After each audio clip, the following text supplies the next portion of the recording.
Hi guys, this is Annette with Annette's Astrology Corner, and I just wanted to say that I have felt very blessed to have you guys on my channel for a year. For all of you guys who have stood by me through all of the different transformations that I've done with my channel, with my readings, with my monthly. First I was going to do it, then I wasn't going to do it. I really want to say thank you for hanging in there. And even though I know some of you don't believe in Christmas, for the people that do, and Christmas is obviously one of my most favorite times of the year, I deeply want to tell you from the bottom of my heart, from my family to yours, from Annette's Astrology Corner to yours, I want you to just have the most beautiful and happy holidays and beautiful, rich Christmas season. And for those of you that don't celebrate Christmas but do like to have some fun around the holidays, I really hope that you just have an extremely fulfilling holiday season. Anyhow, guys, this is my puppers, and he wishes you a Merry Christmas too.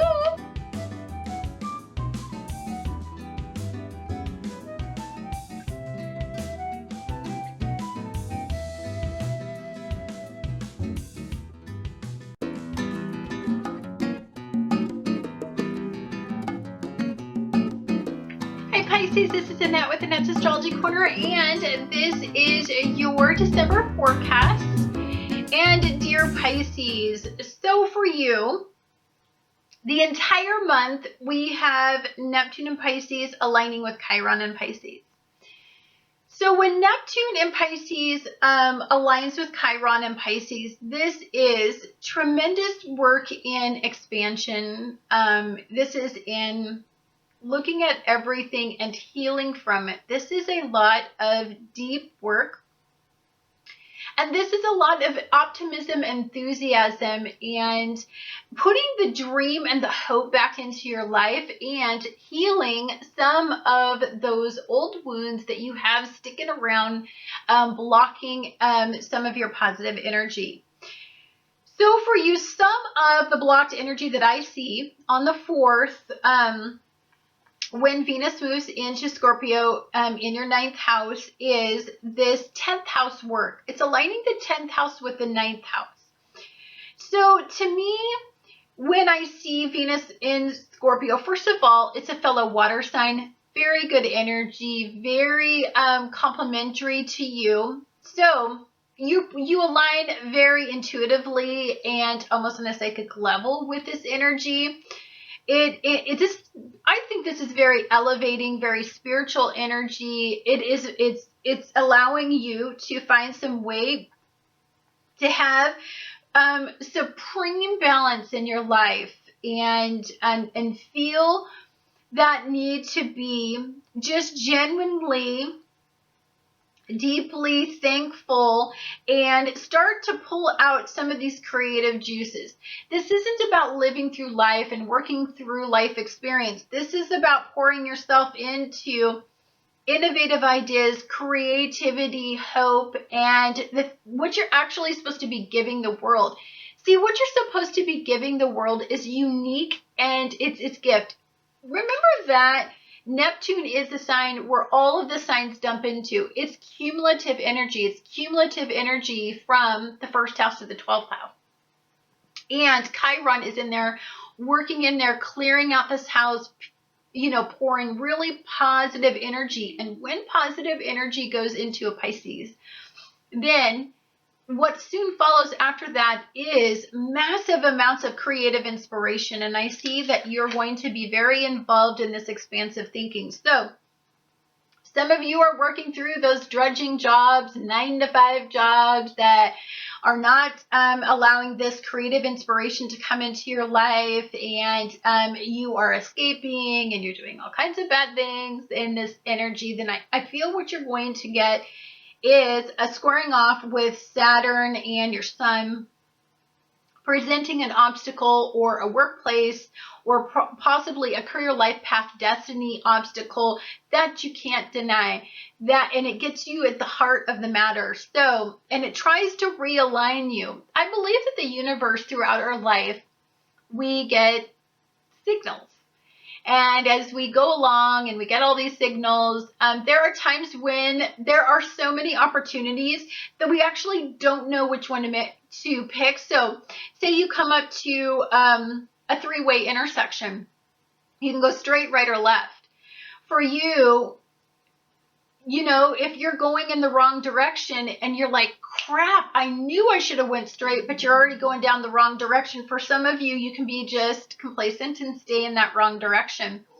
That's when you're going to experience Saturn and the Sun try to realign you and get you right back on the right purpose, because there's expansion and there's something that's supposed to come. There's some transformative energy that's supposed to come from this, optimistic, and it's supposed to provide some opportunity and some resources for you, but you have to get slapped on your ass to get right back on that right destiny, that right karmic path. On the 9th, Mercury moves into Capricorn. When Mercury moves into Capricorn, this is about methodical thought processes. So for some of you, this can be super healthy. Some of you, where your addiction lies is not actually in escapism in addiction, but it's through work and creative endeavors. So for some of you, you could start to feel that as you start to elevate your thinking and you get a little hopeful, and then your hopes and your dreams, you start to get dreamy in the energy. It starts to align you with some beautiful Venus energy. I want to say that creativity, big push this month. I see it being, there's inspiration, there's hope, there's a need to stop yourself from accepting your environment, accepting the fact that you're stuck, and moving forward and releasing. And this isn't about life lesson energy per se, as it is about feeling that creative flow of energy back inside of you and getting back to where you feel inspiration and hope and dreams, and your dreams become your reality. It's very beautiful energy, but before you can do that, if some of you are stuck in energy that is where you're just being methodical and you're trying to control your outcomes, so you're just going with the flow and you're allowing other people to make decisions for you because you feel like they are the ones that are guiding you, then I want to say that you're going to have an awakening, and this is going to be a transformative process. I believe it's been slow coming, but I believe that we're starting to see the energy push in the other direction. That's going to actually start to, and I believe what stimulates this, because if you want to know what really stimulates this, is this beautiful new moon that's in Sagittarius. This beautiful new moon that's in Sagittarius, it's happening on the 11th, is going to happen in your 10th house. That's the career, life path, destiny. Then you've got Neptune and Pisces and Chiron and Pisces conjunct. And you have it sextiling Mercury and Capricorn in your hopes, dreams, and wishes. So as much as you want to be methodical and going along your life and doing what you're supposed to do, inspiration starts to seep in. Creative thoughts that you have been pushing away and you haven't been validating are going to start to create a little instability in your life, and a little bit where you start to feel emotionally torn, where you don't feel like you are on the right path, that you have to change your environment. There, you feel unsettled, you feel like you need more, like you mentally need more, like there is something that you need to create, and it will be overwhelming for you as you hit this beautiful new moon. On the 19th, we have Mercury in Capricorn aligning with Pluto in Capricorn in your hopes, your dreams, and your wishes. Now, it's kind of interesting right here, because Mercury is the planet that is just this energetic planet that is just allows you very dexterous thoughts, and it's it allows you to process your environment, to communicate effectively. It controls how you think, right? And it is aligning with Pluto in Capricorn, and Pluto is the planet of power in your 11th house. And you've got beautiful healing Chiron and Neptune and Pisces. So there is creative inspiration flooding into this event. Now, when this happens, Saturn's going to come in throw a little foobar in there, and because you're not on the right path. Whatever it is, you're not going in the right direction at this point. And Saturn's going to throw up an obstacle and a limitation in your career, life, path, destiny, and it is going to give you a reality check, because it wants you. I believe that as we go along these forks in the road and we go off on the right path, there's somebody that says, a messenger, and I believe that that's what could be happening in this, is there is a message. There is something special about this event that makes you feel like you're aligning yourself wrong, and then there's some clarity of thought starts to pump into you, and you start to become clearer, and it releases you from some of this responsibility and duty and just seeing it through no matter what. When what you really want to be doing is something creative, something that's authentic, something that allows you a form of expression. On the 21st, we have the sun move into Capricorn in your 11th house. Neptune and Pisces still conjunct with Chiron and Pisces, still having that whole Saturn obstacle in your 10th house. So again, when the sun moves into Capricorn, this is about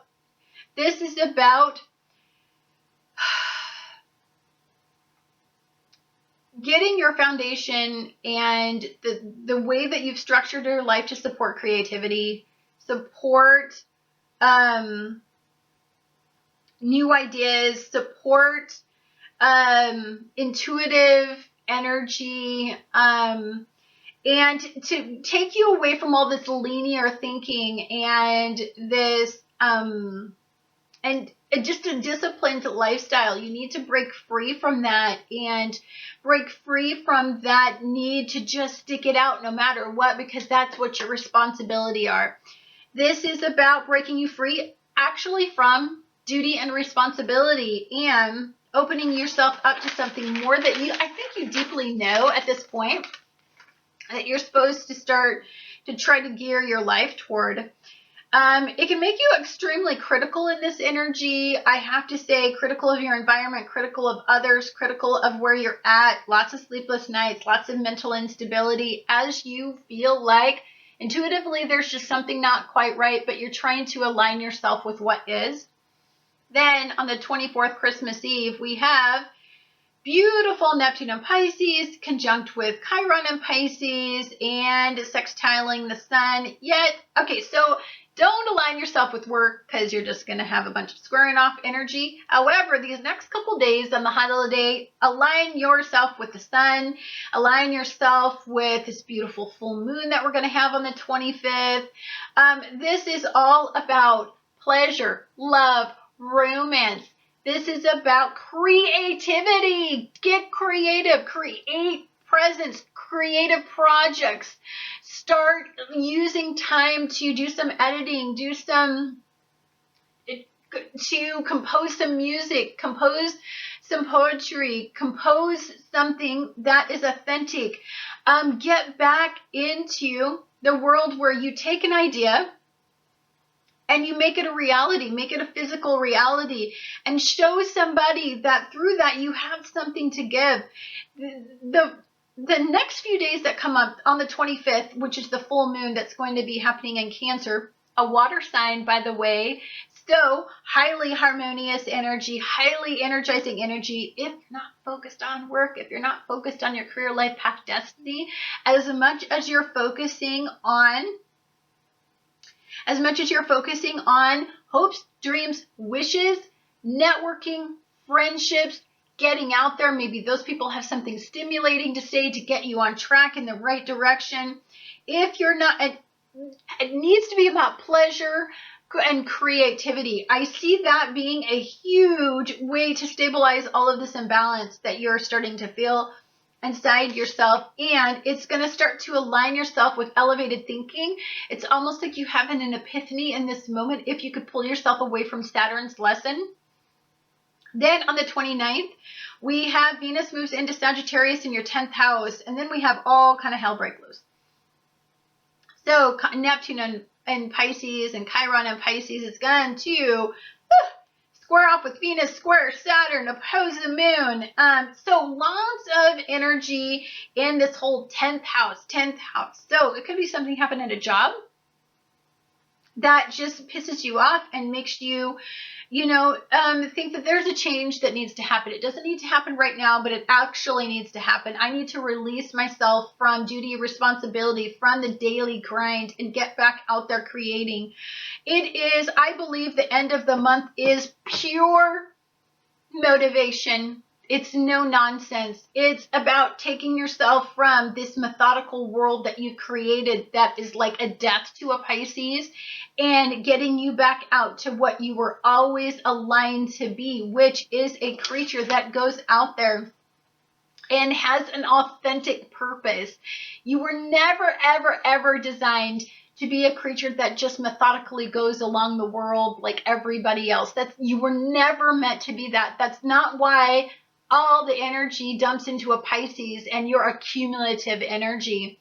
This full moon is, I think, the beginning of that push for, maybe there's somebody that you mix with or you have fun with, or maybe a friend, or maybe you touch with a friend that gets you back into, remembers what you used to have creative experiences and aligns you with some talk about creativity. And in that, you start to align yourself again with that thought process. And then by the 29th, something just, when Venus moves into Sagittarius, it's about freedom, liberating yourself. It's about allowing yourself this mental, broad-minded perspective to open yourself up to something better, something different, and something more aligned with your process. Anyhow, guys, I kind of actually did the intuitive reading right along with this because I was trying to figure out the difference for me between the 10th house and the 11th house, which are really big. But for you, they always seem to kind of go hand in hand. They are right next to each other. They do complement each other. But I wanted to see what it is that was causing Saturn to throw up obstacles for you. And I truly and deeply believe it's because there's a change. You needed to have something stimulate you to actually physically make this change mentally, because you could have got stuck in this, the hamster on the wheel forever, because you'll follow through. You'll follow through. If it's an easy flow of energy, you'll follow through, especially if it's what's expected of you, especially if it keeps everybody happy, people pleasing, then absolutely, you're all about that. If you stand out and you start on this creative endeavor and this creativity, and you pull yourself away and you start to pour your passion into something else besides keeping a partnership happy, putting all your energy into a person and not into that purpose, I believe that's where you're going wrong. Don't get lost in people, get lost in your purpose. And I believe that friendships are going to be key, and hopes, dreams, and wishes are going to be just such a beautiful energy for you. Thank you so much for watching Annette's Astrology Corner, and I look forward to talking to you guys again next month.